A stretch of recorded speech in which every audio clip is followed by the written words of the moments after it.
आप बोला उसके बाद टिकट लेना और फिर इस तरह के ऑडियो में बार्गेन करना, तो ये गरीब आदमी के काम है। तब तो ऐसा गरीब तो सभी होने चाहिए। सर, ग्रेटर में कोई संभावना लगती है क्या आपको? कुछ बातचीत ग्रेटर में रिजल्ट आने के बाद आपको पता चलेगा। उम्मीद है क्या भाजपा में कुछ सेंधमारी की कोशिश? उम्मीद तो मुझे अखबारों से थी। अब लोग कल एमएलए वगैरह बोल रहे थे, अब वो हवा कैसे निकली एमएलए की पता नहीं, मुझे समझ में नहीं आया। मतलब आप लोग कोई प्रयास नहीं कर रहे हैं? अगर बीजेपी के विधायक हमने साफ कहा है कि अंतरात्मा की आवाज पर बीजेपी के पार्षद कांग्रेस के मेयर के उम्मीदवार दिव्या सिंह को वोट करें। वो यहाँ जयपुर की लोकल है, यहाँ की बेटी है। दिव्या सिंह जीतेगी तो जयपुर जीतेगा।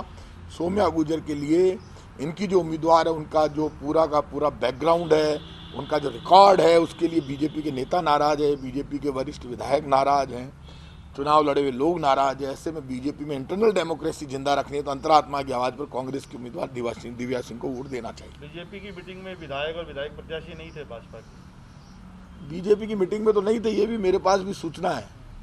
लेकिन बीजेपी में अब अंदर खाते क्या स्थिति आप जानते हैं, क्योंकि बीजेपी में भी ओवरऑल स्थिति बीजेपी की ठीक नहीं है। इनके यहाँ कोई ऐसा आदमी नहीं जो इनको बांध कर एक जगह रख के फैसला करवा ले, क्योंकि सब अपनी अपनी चाल चल रहे हैं। कभी कोई क्या बयान देता है, कभी कोई क्या बयान देता है। इस मामले में कांग्रेस एक है। हेरिटेज के मामले में चाहे महेश जोशी हो, चाहे रफीक खान, चाहे अमीन कागजी, और ग्रेटर में भी सारे हमारे नेता एक है। हमारे प्रयास एक है, एक लीडरशिप के नेतृत्व में, अशोक गहलोत के नेतृत्व में सारी लड़ाई राजस्थान में हम लड़ रहे हैं। सर, जो मुस्लिमों की नाराजगी थी, क्या उसको आप लोगों ने? कोई नाराजगी नहीं है। जो पूरा मुस्लिम समाज, हिंदू समाज, सब एसटी एससी माइनॉरिटीज हमारे साथ हैं। कुछ बीजेपी के नेताओं के इशारे पर जो लोग राजनीति कर रहे हैं वो बीजेपी का एक षड्यंत्र है। पूरे माइनॉरिटीज के लोग कांग्रेस के साथ है, कोई बीजेपी के साथ है क्या?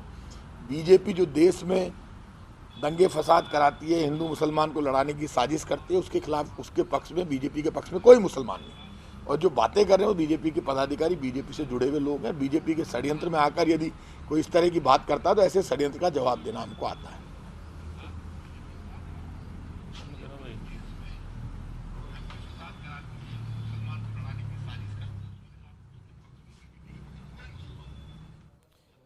तो प्रताप सिंह खाचरियावास मीडिया से मुखातिब हो रहे हैं और उन्होंने कहा कि हेरिटेज के अंदर कांग्रेस पूरे तरीके से एकजुट है और किसी भी तरीके से बीजेपी के मंसूबों को पूरा नहीं होने दिया जाएगा। वहीं उन्होंने ग्रेटर के लिए भी कहा कि ग्रेटर में भी कांग्रेस एकजुट है और कांग्रेस परिणाम आने के बाद बात करेगी। लेकिन हम आपको जो बड़ी खबर बता रहे हैं, बड़ी खबर दरअसल ये कि जो ऑडियो वायरल हुआ है उसमें कई तरीके के गंभीर आरोप लगाए गए हैं।